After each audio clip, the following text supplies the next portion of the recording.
د نن ورځې تازه او مهم خبر ته ښه راغلاست دوستانو. د ترکیې د بهرنیو چارو وزیر مولود چاوشغلو وایي ترکیه په افغانستان کې د طالبانو د حکومت په رسمیت پیژندنه له وخته مخکې ګڼي.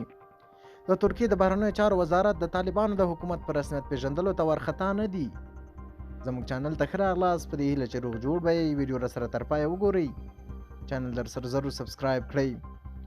د ترکیې تازه بیان.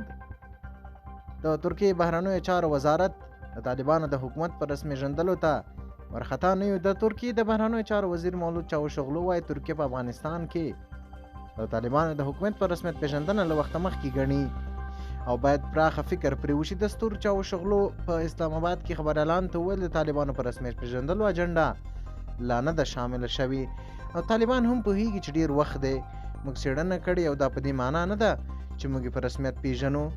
انقره د طالبانو حکومت ته مشوره ورکوي چې قومي او سیاسي مسایلو ته په ځانګړې توګه د ښځو حقونو ته د نجونو تعلیم ته پام وکړي.